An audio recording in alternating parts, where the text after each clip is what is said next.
이 나라의 통치자를 뽑아야 하는 제16대 대통령 선거가 우리 앞에 있습니다. 그리고 북핵 문제가 또 불거지고 또 소파 개정을 요구하는 시민들의 시위가 확산되고 이래서 나라 전체가 굉장히 어수선하면서도 염려스러운 참 징조들이 여기저기 나타나고 있습니다. 어느 때보다도 우리가 나라를 위해서 많이 기도해야 되겠고 과거에 한 번 무릎을 꿇고 기도했다면 지금은 2번 무릎을 꿇고 이 나라를 위해서 우리가 기도해야 된다고 생각합니다. 그동안 우리는 정치에 너무 많은 환멸감을 느꼈습니다. 기대가 컸던 만큼 실망도 그만큼 컸습니다. 그래서 우리가 나라를 보면 개혁되는 부분들이 여기저기 있습니다만 가장 먼저 개혁이 되어야 할 현장이라고 할 수 있는 정치계는 아직도 스스로의 개혁을 거부하고 있다는 것을 우리가 봅니다. 그러다 보니 정치계에 대해서 불신만 계속 높아지고 있어요.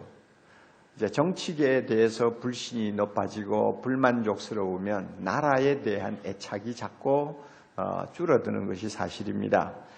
여러분도 보셨겠지만은 얼마 전에 신문지상에 보도된 내용입니다. 여러 나라의 국민들을 대상으로 자기 나라의 정치와 국가에 대해서 얼마만큼 만족하고 있느냐 하는 것을 조사했더니 미국은 41%가 만족한다고 나왔어요. 생각보다는 수치가 좀 낮습니다만은 그런대로 10명 중에 반 가까운 사람들이 자기 나라에 대한 긍지와 또 만족을 갖고 있다는 이야기죠. 반면에 우리나라는 14%로 나왔어요. 그러니까 10명 중에 거의 9명이 국가에 대해서 이 나라에 대해서 만족하지 못하고 있다는 이야기고 불만이 많다는 이야기입니다. 그렇다고 우리 예수 믿는 사람들이 나라가 어떻게 되든 나몰라라 될 대로 되라 하는 식으로 우리가 처신을 한다든지 정치에 대해서 냉소주의로 일관한다든지 무관심하면 그것은 하나님 앞에 바른 자세가 아닙니다. 나라와 정치와 사회를 놓고 우리가 무관심하면서 어떻게 이 땅에 하나님 나라가 임하기를 우리가 기도할 수 있겠습니까? 가만히 보면 이 개인의 구원을 강조하고 또 복음을 전하는 일에 열정을 가진 교회는 이 정치나 사회에 대해서 관심이 좀 부족한 것을 우리가 많이 봅니다. 아마 사랑의 교회도 그 부류에 속하지 않나 제가 생각을 좀 하기도 합니다만은 사회적인 책임에 대해서 좀 소극적인 자세를 취하기가 쉽다는 것입니다. 이것은 우리가 바른 자세로 신앙생활을 한다고 하기가 어려운 현상입니다. 절름발이 신앙이라고 말할 수밖에 없습니다. 우리는 이 세상을 살면서 우리가 택할 수 있는 길은 딱 2가지입니다. 하나는 도망가는 거, 하나는 참여하는 거예요. 둘 중에 하나예요. 하나님께서 이 세상에 교회를 세우시고 하나님의 백성을 세상으로부터 불러내셨어요. 그래서 거룩하게 구별하셨습니다. 우리는 거룩한 하나님의 백성입니다. 할렐루야. 거룩한 하나님의 백성입니다. 우리는 이 세상에 속한 자가 아닙니다. 우리는 하나님 나라에 속한 사람입니다. 세상은 7, 80년 살고 끝나는 거예요. 하나님 나라는 영원히 살 거예요. 그러므로 우리는 영원을 택하지 일시적인 삶을 택하지 않아요. 그러니까 우리의 신분은 이렇게 분명해요. 그런데 우리가 이 한쪽 눈을 감고 성경 말씀을 읽고 어떤 한쪽 부분만을 우리가 생각하면 어느 쪽이 더 쉬운 길이냐 하면 도망가는 쪽이 훨씬 쉬운 길이에요. 여기에 젊은이들 많이 있으니까 제가 말씀드립니다만 이놈의 세상 이렇게 악해가고 선한 사람 받아주지도 않고 조금 무능한 사람들은 짓밟아버리고 이런 더러운 세상 내가 왜 평생을 걸고 사냐 아이고 보기 싫다 하고는 여러분 등 돌리는 거 참 쉽지 않아요. 그래서 기도 열심히 하자 선교 열정을 가지고 선교나 하자 이러면서 완전히 세상 등지고 한쪽 길로 가버리는 거 쉬운 거예요. 오히려 그 길이 쉬워요. 옛날에 중세기 암흑시대가 되니까 세상이 너무 악해지니까 젊은이들이 세상을 감당할 수가 없으니까 선택한 길은 도망가는 길이었잖아요. 그래서 수도원이 얼마나 많이 생겼어요. 머리 빡빡 깎고 몽크가 되어가지고 아예 수도사가 되어버려가지고 들어가서 나오지도 않고 한평생을 그렇게 살았어요. 오히려 어떤 면에는 그 길이 쉬워요. 그러나 두 눈을 똑바로 뜨고 하나님의 말씀을 우리가 검토하면 그것은 잘못된 태도라는 것 우리가 금방 알 수가 있습니다. 잘못된 태도예요. 우리는 세상을 도피할 수가 없습니다. 예수님께서 십자가를 지시기 직전에 제자들을 위해서 기도하신 유명한 기도, 대제사장의 기도라고 그러죠. 그 기도에 보면 이런 말씀이 있지 않습니까? 요한복음 17장 15절 말씀인데 내가 비옵는 것은 저희를 세상에서 데려가시기를 위함이 아니요 오직 악에 빠지지 않게 보존하시기를 위함이니이다. 이 말을 좀 우리가 쉽게 바꾸면 하나님 아버지 여기 있는 제자들 그리고 이 제자들을 통해서 이 지구상에 나타날 많은 성도들과 교회들 내가 당장 하나님 나라로 이들을 데리고 가려고 하는 거 아닙니다. 오히려 세상에 이들을 남겨놓기를 원합니다. 세상에 남아서 할 일이 있습니다. 단지 바라옵는 것은 악에 빠지지 않도록 보호해달라는 것입니다. 이 기도거든요. 그러니까 주님께서 세상에 교회를 남겨놨어요. 그러므로 우리가 세상을 등지고 도피하면 안 돼요. 마태복음 5장에 나오죠. 너희는 세상에 뭐라고요? 소금이라. 소금이 가야 될 곳이 뻔하잖아요. 너희는 세상의 빛이라. 빛이 가야 될 곳 어디입니까? 어두움이 있는 데입니다. 그렇죠? 그러므로 우리가 도피하면 안 되고 우리는 복음을 전하는 일과 국민으로서 사회적인 책임을 다하는 이 둘을 똑같이 가지고 세상을 살아야 합니다. 세상을 등지고 복음 못 전합니다. 세상과 담싸고 소금과 빛이 될 수 없습니다. 그러므로 정치가 중요해요. 나라가 중요해요. 사회 이슈가 우리에게는 굉장히 초미의 관심사가 될 수 있습니다. 이 사실을 우리가 가지고 현실 인식을 분명히 하자 그 말이에요. 오늘 본문을 보면 아주 재밌는 말씀이 2절 나옵니다. 2절 먼저 봅니다. 의인이 많아지면 백성이 뭐해요? 즐거워하고 악인이 권세를 잡으면 백성이 탄식하느니라. 나라가 잘 되려면 의인이 많아져야 된단 말입니다. 의인이 안 많아지면 누가 많아집니까? 악인이 많아져요. 어느 쪽이 더 나라를 위해 좋은 일입니까? 우리가 행복하기 위해서 우리가 나라에 대해서 참 만족하기 위해서는 의인이 큰 소리치러 따라대야 돼요. 이게 오늘 우리에게 얼마나 중요한 말씀인지 몰라요. 또 하나는 4절 왕은 공의로 나라를 경고케 하나 뇌물을 억지로 내게 하는 자는 나라를 멸망시키느니라. 통치자가 두 종류가 있잖아요. 하나는 정말로 나라를 위해서 다스리는 자. 그래서 공의를 펴고 의롭게 나라를 정치함으로써 모든 백성이 균등하게 행복을 누릴 수 있도록 책임지는 통치자가 있죠. 반면에 공직을 자기 개인의 사리사욕을 위해서 남용하는 자가 있죠. 그래서 뒷손으로 뇌물 받아 먹고 부정부패를 용인하고 이래가지고 결국은 나라를 못쓰게 만드는 통치자가 있잖아요. 오늘날 우리에게 필요한 건 뭡니까? 공의대로 정의대로 나라를 다스리는 통치자가 필요해요. 그래서 의인이 필요하고 통치자가 필요해요. 의인이에요. 그리고 정의로운 통치자예요. 우리 모두가 이 나라에서 참으로 큰 소리치면서 살기 위해서는 이 두 가지는 빼놓을 수 없는 요소라는 것을 압니다. 그렇다면 오늘 이 본문 가지고 세 가지를 간단하게 정리를 좀 해봅시다. 첫째로 우리는 의인을 많이 만들어야 합니다. 의인을 많이 이 땅에서 만들어야 돼요. 누가 의인입니까?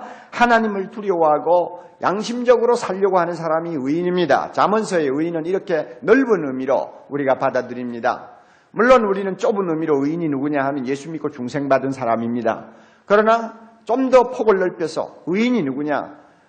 중생받지 못했다 할지라도 기독교의 영향을 받아서 기독교적인 가치관을 가지고 세상에서 살려고 노력하는 사람은 다 의인이에요. 의인 바운다리에 다 들어가는 사람들입니다. 이런 사람들을 우리는 많이 만들어야 됩니다. 우리 잘 알지 않습니까? 무언가 바꾸려면 사람이 먼저 바뀌어야 합니다. 자, 가정에 행복하지 못하다. 부부가 서로 문제가 있다. 자, 그러면 여러분, 부부가 문제가 있어서 한 지붕 밑에 살아도 밤낮 없이 갈등하면서 괴로워한다고 합시다. 여러분, 그것을 해소하기 위해서 작은 집에서 큰 집을 사가지고 이사했다고 합시다. 문제 해결돼요, 안 해요? 안 되죠. 부부가 둘이서 금요일 저녁마다 팔짱 끼고 아주 고급 레스토랑에 가가지고 외식을 하고 들어왔다고 해서 부부의 문제가 해결됩니까? 안 되죠. 부부 문제 해결되려면 남편이 변하든지 아내가 변하든지 둘이 다 변하든지 사람이 바뀌어야 돼요. 기본 아니에요, 기본. 나라도 마찬가지예요. 나라가 바로 되려면 사람이 바뀌어야 돼요. 어떤 사람으로 바뀌어야 되느냐? 의인으로 바뀌어야 돼요. 그러므로 의인을 많이 만들어야 되는데 의인을 만드는 길은 단 하나입니다. 전도하는 거예요. 복음을 전해서 많은 사람에게 그리스도를 만나게 하는 것입니다. 예수 만나면 사람이 바뀝니다. 할렐루야. 다 죽어가는 소리로 대답하고 있습니다. 자, 예수님 만나면 사람이 바뀝니다. 할렐루야. 네. 그 심령이 새로운 피조물이 되고 하나님을 경외하는 사람으로 바뀝니다. 기능을 잃었던 양심이 다시 살아납니다. 예수 믿고 나면 항상 하나님의 말씀대로 순종하려는 거룩한 사람이 됩니다. 이웃을 사랑하는 사람이 됩니다. 주님의 뜻에 복종하려는 사람이 됩니다. 이것이 의인 아니요. 예수 믿고 변화되는 의인의 모습 아닙니까? 이런 사람들이 많아질수록 나라는 바로 되는 거예요.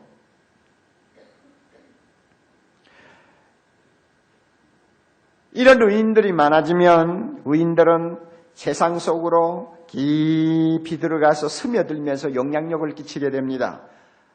소금 역할을 하기 시작해요. 방부제가 되는 거예요. 좀 더 다른 말로 표현하면 수평적인 충격파를 일으키는 존재가 됩니다. 그래서 계속 영향을 줍니다. 이게 의인이요. 이런 의인이 많이 번성하면 악인이 뿌리를 내리지 못하는 건강한 풍토가 조성이 됩니다. 불의가 번성하기 힘든 독특한 환경이 조성됩니다. 이럴 때 나라가 잘 되는 거예요. 사회가 건강해지는 것입니다. 비록 전체 국민에 비해서 그 숫자가 소수에 속할지는 모르지만 그러나 의인이 많아지면 의인이 전 국민의 2%만 되어도 그 나라의 모든 영역에 변화가 일어날 수 있다고 말한 사람이 있어요. 왜냐하면 진짜 비전을 가진 2%가 그 나라의 운명을 바꾼다는 말이 공공연히 통용되고 있거든요. 그렇다면 예수 믿는 사람이 2%만 있어도 나라가 바뀔 수 있다는 것입니다. 100년 전에 80년 전에 우리나라가 그랬습니다. 우리나라 기독교인의 숫자가 전체의 5%도 미치지 못했어요. 그러나 그들 때문에 나라가 바뀌었어요. 의인이 많으면 이런 풍토가 조성됩니다. 지난 50년 동안 하나님께서 우리나라를 축복하셔서 고난의 형국의 길을 걸어오는 동안 하나님이 복을 많이 주셨는데 그 가운데 가장 큰 복이 뭐냐면 의인들을 많이 허락하셨다는 거예요. 예수 믿고 돌아온 사람들이 전 국민의 4분의 1에 해당할 만큼 1000만의 성도라고 자랑할 만큼 많은 의인들이 이 땅에 생겼어요. 이것은 큰 축복입니다. 우리 하나님 앞에 영광 돌릴 수 있는 큰 축복입니다. 앞으로도 계속 우리는 의인을 만드는 일에 전력을 쏟아야 합니다. 두 번째로요, 사회활동에 적극적으로 참여해야 합니다.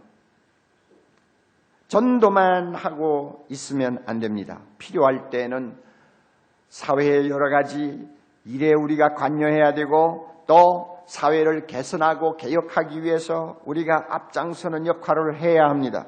사회가 요구하는 일을 우리가 들어주기 위해서 우리의 힘을 결집해야 합니다. 의인들이 많아지는데 사회활동에 적극적으로 동참하지 않고 가만히 뒷짐지고 있다고 한다면 나라는 바뀌지 않습니다. 사회는 바뀌지 않아요. 적극적으로 참여해야 합니다. 그러기 위해서 우리는 염두에 두어야 할 3가지가 있는데 첫째는 사회 모범이 되어야 된다는 것입니다. 달라야 되지 않아요. 안 믿는 사람과 우리가 어떻게 다른가를 보여줘야죠. 그들이 우리를 보고 본받고 따라오기를 원할 만큼 우리의 삶이 뭔가 드러나는 점이 있어야 될 거 아닙니까? 이게 모범이에요. 모범을 보여야 됩니다. 두 번째는 사회 봉사를 해야 합니다. 사회 모범을 보이면 동시에 사회 봉사를 해야 합니다. 가난한 이웃들을 내버려두고 우리끼리 할렐루야 할 수가 없죠. 그렇죠? 이웃을 위해서 사랑을 베푸는 일에 우리는 우리 자신의 것을 털어서라도 그들을 도우면서 사랑의 봉사를 해야 됩니다. 자선사업을 해야 됩니다.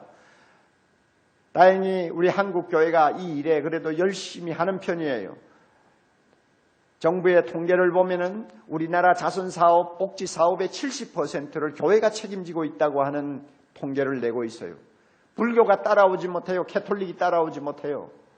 개신교가 이 일을 거의 돈맡다시피 하고 있어요. 우리 교회도 이제 이번 12월 달 참 크리스마스를 앞두고 연말을 앞두고 남이 모르는 음달진 곳에서 눈물을 흘리며 잠을 이루지 못하고 고통하는 가난한 이웃들이 많이 있습니다. 그들을 조금이나마 돕기 위해서 3억 이상의 예산을 가지고 지금 가난한 사람들을 찾아서 그들의 손을 잡아주고 위로하기 위해서 지금 작업을 하고 있어요. 교회 사이즈에 비해서 3억이 큰 돈은 아닙니다만 그래도 적은 돈도 아닙니다. 1년 동안 우리가 사회 자선 사업을 위해서 많은 돈을 썼어요. 그러나 연말에 좀 더 마지막으로 한번 힘을 써보자 하고 노력하는 것입니다. 이런 사회 봉사를 우리가 하지 않고 이 세상을 바로잡을 수가 없어요. 사회 봉사해야 합니다. 그리고 또 하나 사회 참여를 해야 합니다. 이게 중요합니다. 보세요. 사회에서 모범이 되는 것 좋아요. 사회 봉사를 열심히 하는 것도 좋아요. 그러나 거기에서 머물면 이 사회는 바뀌지 않습니다. 아무리 구제 많이 해도 세상이 안 바뀌는 거 우리가 보지 않아요. 아무리 사람들을 도와주고 그들의 요구를 들어주려고 애를 써도 사람이 안 바뀌는 거 우리가 볼 수 있잖아요. 세상이 안 달라지는 거 우리가 얼마나 많이 절감했습니까? 그러므로 더 중요한 것은 사회에 참여하는 거예요. 참여가 뭡니까? 사회의 문제의 원인을 찾아서 그 원인을 제어하기 위해 우리가 적극적으로 행동하는 것이 사회 참여입니다. 왜 범죄가 기승을 부립니까? 그 원인을 우리가 찾아서 범죄가 덜 생길 수 있는 사회를 만드는 일에 우리가 동참하는 거예요. 왜 가난한 자가 계속 그 가난을 벗어나지 못합니까? 사회 구조가 뭐가 잘못되어서 그런 거 아닙니까? 가진 사람들이 아파트 10채 20채 사놓고는 거기에 돈을 프리미엄을 붙여가지고 말할 수 없이 값을 올려놓으니 가난한 사람들이 어떻게 집을 장만합니까? 이런 사회 구조를 가지고는 이 사회에서 가난한 자가 도무지 그 어깨에 짐을 벗을 수가 없다고 말이에요. 그러므로 이렇게 잘못된 제도를 바꾸는 일에 우리가 주먹 쥐고 참여하는 것이 사회 참여예요.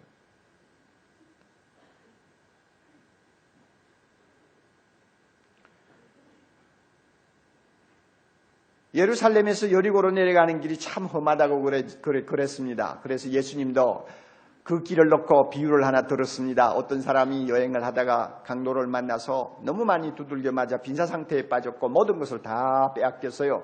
그런데 지나가던 사마리아 사람이 그를 만나서 불쌍히 여겨가지고 나귀에 그를 싣고 주막으로 돌아와 그 상처를 싸매주고 그 다음에 그를 간호하기 위해 필요한 모든 돈을 지불했다. 너희도 가서 이웃에게 이렇게 해라. 이렇게 주님이 말씀하시지 않았어요? 자, 그런데 여러분 보세요. 그 길이 참 험해요. 요즘도 성지순례 가면 현대도로로 많이 닦였습니다만 굉장히 고저가 아주 차이가 많이 나가지고 길이 험한 것은 사실이에요.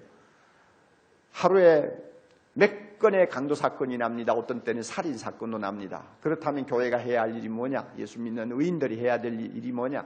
앰뷸런스를 많이 사서 할 수 있는 대로 골짝골짝마다 앰뷸런스를 대기시켜라. 그리고 강도 맞아 두들겨 맞으면 즉시 달려가서 그 부상당한 사람을 실어라. 싣고는 가장 가까운 병원 응급실로 가서 그 매맞은 자리를 치유해주고 그래서 그가 또 먹고 마실 것이 없으면 또 구제하고 교회가 그렇게 해야 된다. 그래가지고 여러분 우리가 날마다 사회 봉사하느라고 앰뷸런스만 몇십 대 동원해가지고 그 길에 배치해 놓는 것으로 끝나면 여러분 문제 해결되겠어요?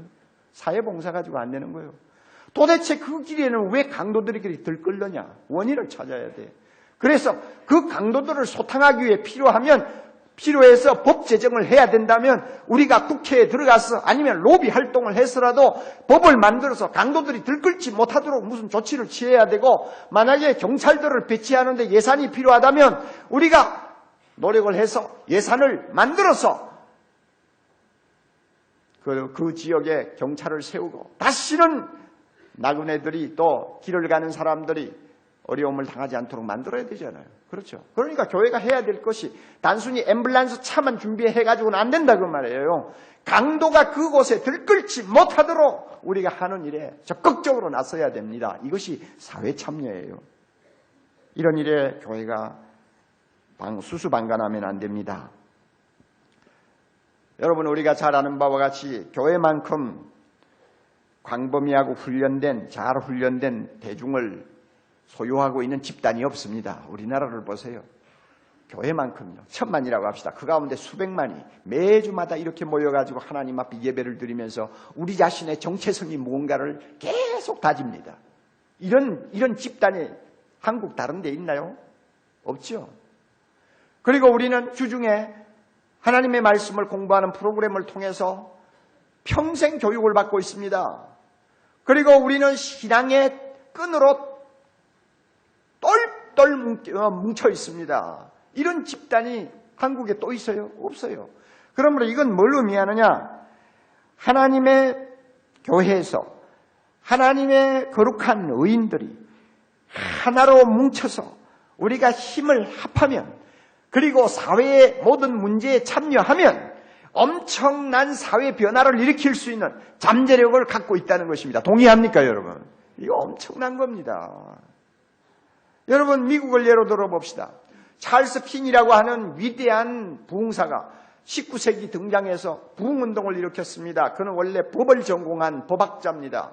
그런데 하나님의 은혜를 받았어요. 받고 나서 전도자가 됐어요. 얼마나 하나님이 그 사람에게 성령의 감동을 많이 주셨는지, 그 사람 설교 듣고 나면 아무리 깡패 같은 인간, 양심이 마비된 존재라도 그냥 그 자리에서 똘똘똘똘 뒹굴면서 자기 죄를 회개하고 사람이 변화되는 역사가 계속 이어졌어요. 그러니까 찰스 피니가 가는 마을마다 엄청난 센세이션을 일으켰어요. 술집이 문을 닫고요. 카페가 문을 닫고요. 창녀들이 회개하고요. 이런 역사가 막 도시마다 일어났어요. 그런데 이때 예수 믿고 변화된 의인들이 결국 1830년대에 미국의 개혁운동을 일으키는 프론티어가 되었습니다. 그 당시에 일어난 개혁 여러분이 기억합니까? 노예제도를 폐지하자는 운동이 일어났죠. 금주운동이 일어났죠. 또 백인과 흑인들의 화해운동이 일어났죠. 그리고 여성들을 위한 여권신장운동이 일어났죠. 이와 같은 운동들이 다 일어났는데, 이때 제일 앞 선두에 서가지고 이 일을 주도한 사람들이 전부 찰스 피니의 부흥운동의 가마를 받고 하나님 앞으로 돌아온 의인들이었어요. 그러니까 오늘날 미국이 세계 강대국으로, 초강대국으로 군림해서 전 세계를 선도하는 국가가 된 거예요.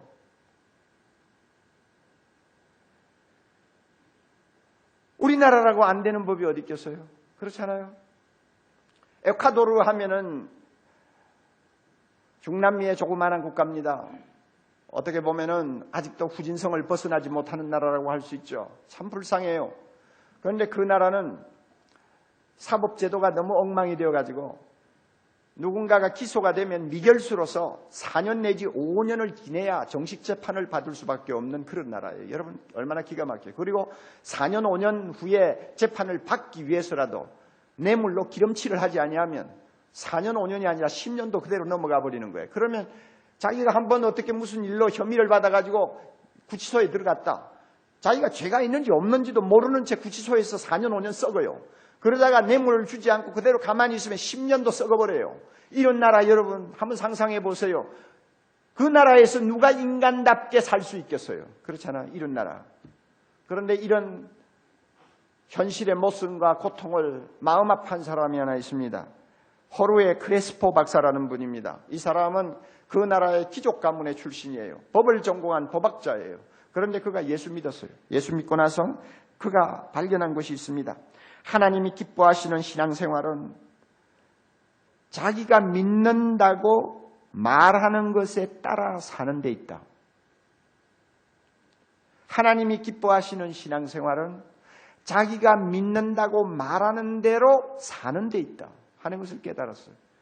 그러므로 믿음과 삶이 일치돼야 하나님이 기뻐한다는 말이에요. 그리고 또 하나, 참된 신앙은 개인적인 문제에서 머무는 것이 아니라 사회 모든 분야에서 하나님의 진리가 드러나도록 하는 데 있다. 내 혼자 구원받으면 된다, 내 혼자 복받으면 된다, 내 혼자 주님과 동행하면 된다는 거기에서 머물지 말고 나를 통해서 하나님의 진리가 사회 전반에 드러나도록 내가 쓰임을 받는데 신앙생활에 진수가 있다고 그는 믿었던 것입니다. 그래서 그는 사법제도를 개혁하기 위해서, 교도소를 개혁하기 위해서 생명 걸고 나섰어요. 얼마나 많은 핍박을 받았는지 모릅니다. 2번이나 투옥을 당했습니다. 그러나 기어코 하나님께서는 그를 사용하셔서 사법제도를 개선하는 법이 국회에서 통과되었습니다. 그 통과된 법안에 이런 것이 있어요. 미결수는 3년 이내에 반드시 재판을 받을 수 있도록 보장하는 법이었습니다. 얼마나 대단한 거예요. 하나님을 믿는 거룩한 백성들이 의인이 되어서 사회 문제에 직접 참여하면서 깊이 사회 속으로 들어가면 그 사회가 바뀌어요. 나라가 바뀌어요. 이건 너무 중요하기 때문에 제가 계속 설명을 더합니다. 여러분, 기독교 2000년 역사를 한번 돌아보세요. 저는 기독교 역사학자가 아니에요. 그러나 세계적인 기독교 역사학자였던 프린스턴 신학교의 라토레트 박사의 말을 들으면 얼마든지 수긍이 가요. 기독교로 인해서 수많은 사람들이 문맹과 무지에서 벗어났습니다. 역사가 증명해요. 수많은 질병과 고통으로부터 해방받을 수 있었어요. 역사가 증명하고 있어요. 기독교로 인해서 노예제도가 무너지고 힘 있는 자들의 착취로부터 가난한 자들이 보호를 받을 수 있었습니다. 공포가 많이 줄었습니다. 국가 간의 정의와 평화의 기반을 닦는 원천이 마련된 것입니다. 기독교로 인해서 이런 일이 일어났어요. 여러분, 우리나라를 한번 보세요. 우리나라. 기독교의 좋은 혜택을 우리나라만큼 많이 받은 나라가 아시아에 어디 있어요? 어디 있어요? 한번 찾아보세요. 우리가 지금 누리고 있는 자유민주주의 어디에서 왔습니까? 기독교 정신에서 나온 것입니다. 시장경제 어디서 나온 것입니까? 다 알잖아요. 평등한 교육 기회를 우리가 누린다는 것, 또 여성으로서의 권리를 주장할 수 있는 여건 신장이 우리에게 가능했던 것, 행복 추구의 권리를 우리가 누리고 있는 것, 우상과 미신에서 해방되는 것, 사회복지의 개선 등등 이 모든 혜택을 오늘날 우리가 이 좁은 땅에서 짧은 역사 안에서 누리고 있는데 이게 다 어디서 왔느냐 그 말이에요. 기독교 정신에서 왔죠. 우리나라를 위해서 선교한 선교사들이 이 땅에 뿌려놓은 기독교의 씨앗이 열매를 맺음으로 이런 기독교적인 사고와 가치관을 가지고 사회를 개혁하고 정치를 개혁한 결과 오늘 이와 같은 나라가 된 거 아닙니까? 부인하는 사람 손 들어요. 불교에서 이런 혜택이 왔어요? 한번 물어보세요. 불교에서 온 것이 어디 있느냐? 불교에서 온 거 어디 있어요? 유교에서 왔어요? 풍수지리설 외에 유교에서 우리가 좋은 거 받은 거 뭐 어디 있어요? 풍수지리설. 날마다 그래서 땅이나 뒤집고 있지. 기독교가 이 땅에 들어오면서 얼마나 많은 것들이 개선되고 좋아졌는지 모릅니다. 이런 결과를 도출하는 것이 사회 참여입니다. 여러분, 지도를 한번 펴보세요. 오늘도 지도 펴놓고요. 기독교의 영향을 받은 국가를 빨간 칠로 전부 색칠하고요. 불교 영향을 받고 있는 나라를 파란 칠로 다 하고요. 회교 영향을 받고 있는 날 검은 색깔로 다 칠하고요. 이래가지고 여러분 한번 지도를 딱 펴놓고 보세요. 여러분 어느 나라가 인간답게 사는 나라입니까? 여러분 한번 비교해 보세요. 게임이 안 되죠. 지금도 보이지 않아요. 환하게 보이지 않아요. 예수 믿는 하나님의 자녀 의인들이 활개치면서 이 사회에서 재구시를 하면 나라는 바뀝니다. 인간답게 살 수 있는 나라로 바뀝니다. 믿습니까, 여러분? 그러므로 사회 참여해야 돼요.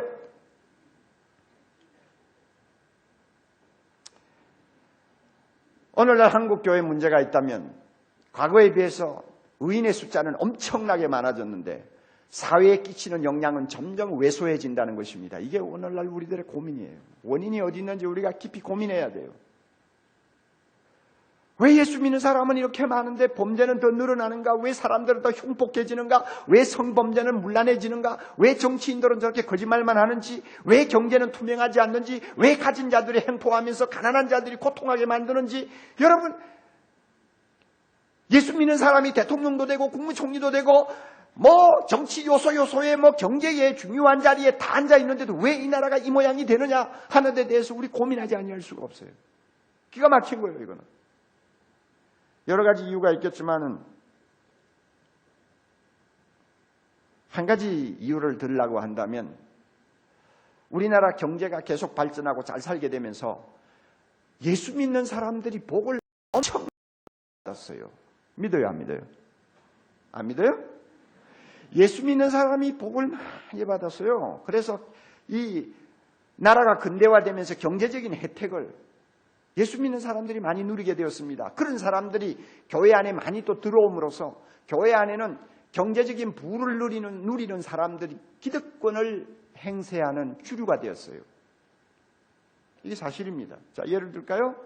여러분, 서울에 있는 여러 구가 있잖아요. 뭐 열왕군지 뭐 몇 구가 있잖아요. 그 구 가운데서 제일 잘 사는 구가 어느 구요? 자, 우리가 사는 데부터 먼저 합시다. 어디요? 서초구. 그 다음에 또 뭐요? 강남구죠. 딱 두 구로 나와요. 자, 그러면 또 하나. 예수 믿는 사람들의 비율이 적어도 35% 이상 되는 구가 딱 두 군데 있어요. 어디입니까? 서초구, 또 강남구요. 아시죠? 그리고 마을로 치면은 예수 믿는 사람들이 55%에서 60%라고 통계가 나와 있는 데가 하나 있어요. 어디입니까? 저 한강변에 어디요?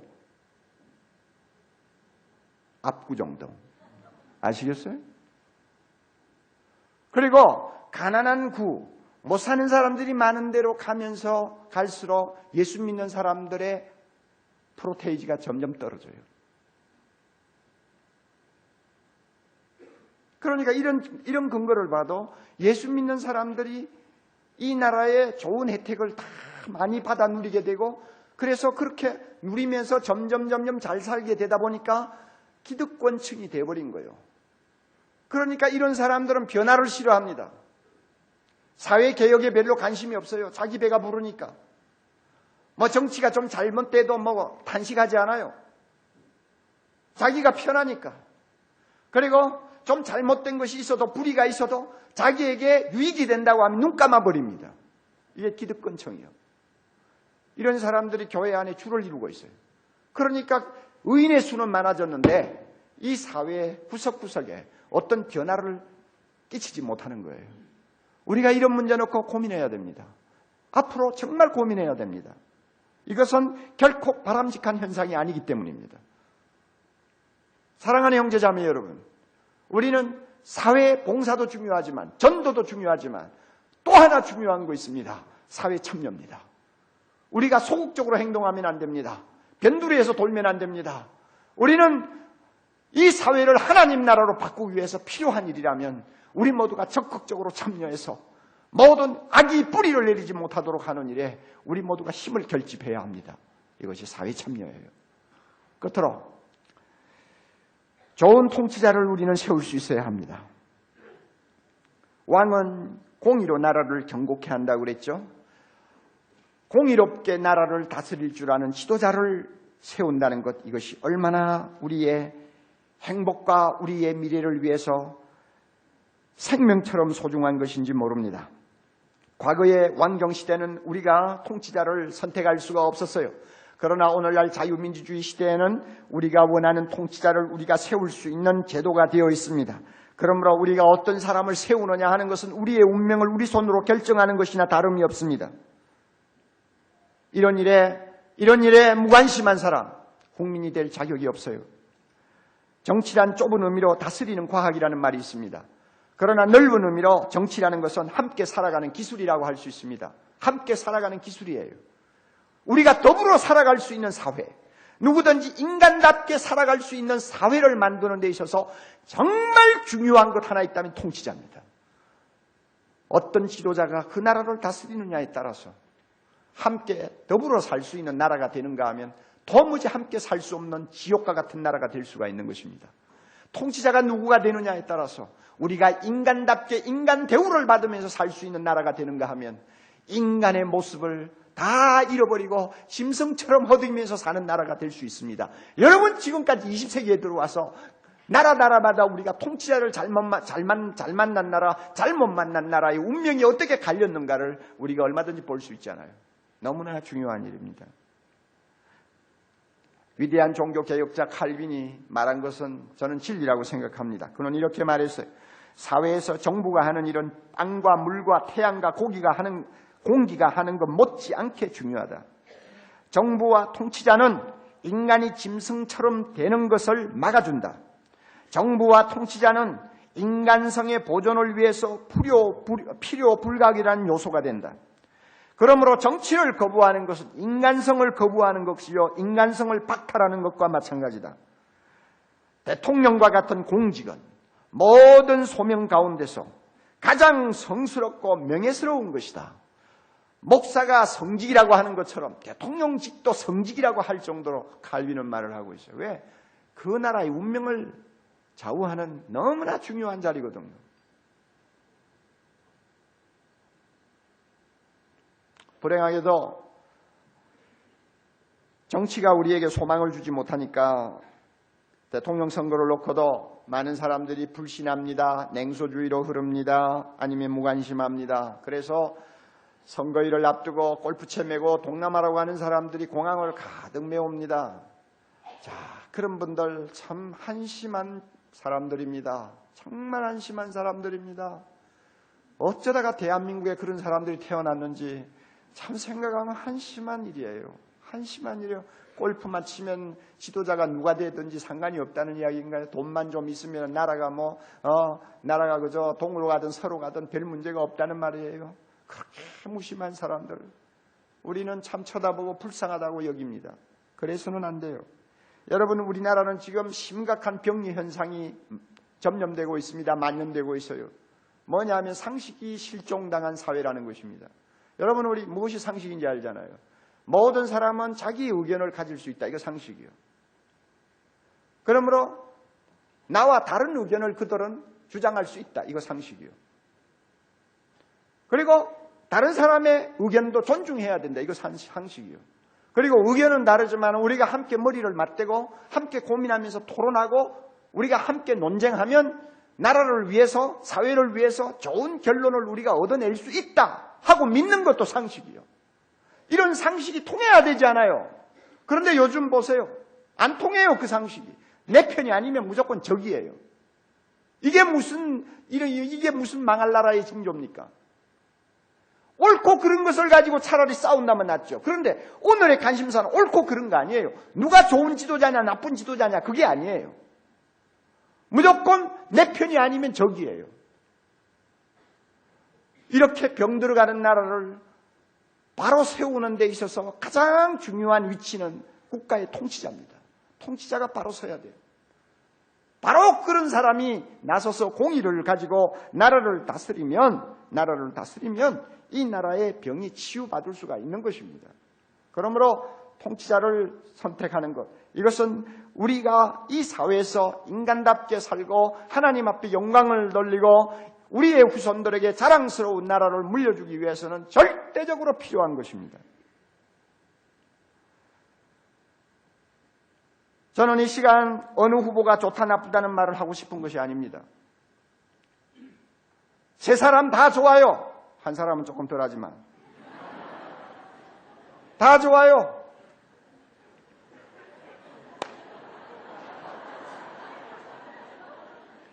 그런데 저에게는 한 가지 확신이 있어요. 우리 예수 믿는 사람이 천만아니요. 천만은 하나님을 두려워하는 마음을 가진 사람입니다. 할렐루야. 그리고 날마다 성령의 감동을 받는 사람들입니다. 할렐루야. 그러므로 옳고 그른 것이 무엇인가를 분별할 수 있는 영의 눈이 있습니다. 할렐루야. 누가 좋은 사람인지 나쁜 사람인지 둘 다 좋지만은 그 둘 중에서 누가 더 좋은지 이것을 분별할 수 있는 영안을 우리는 성령을 통해서 얻을 수 있다고 믿습니다. 그러므로 우리 천만이 말이죠, 한 마음이 되어서 성령의 도움을 기도하면요, 우리 천만이 똘똘 뭉쳐서 어떤 사람을 내세울 수가 있어요. 그러면 그 사람은 반드시 당선됩니다. 지역주의. 여러분, 이 가운데서도 호남이니 영남이니 하는 사람이 있어요? 제발 우리 함께 죽어버립시다. 예?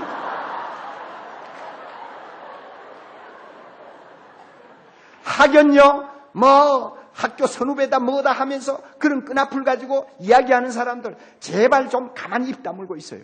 예? 나하고 어떤 이해관계가 있다 없다 가지고 국가의 지도자를 세우는 문제를 잣대질하는 사람, 제발 좀 문 좀 잠그고 들어앉아 있어요.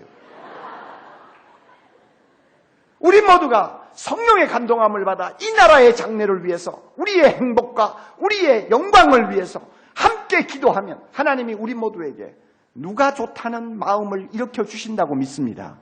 예수 믿는 사람이 이렇게 기도하면서 성령의 도움을 받아서 이 사람이구나 하는 것을 확신하고 우리 모두가 한 마음이 되어 찍을 수 있습니다. 왜? 성령은 우리 모두를 하나 되게 하기 때문입니다. 그래서 예수 믿는 사람이 똘똘 뭉쳐 성령의 인도함을 받아서 투표하면 하나님이 가장 기뻐하시는 사람이 대통령으로 설 수 있는 거예요. 그래서 우리가 이 나라에 희망을 주어야 합니다. 이거 못할 사람 어디죠? 손 한번 들어봐요. 없죠? 우리 이거 해야 돼요.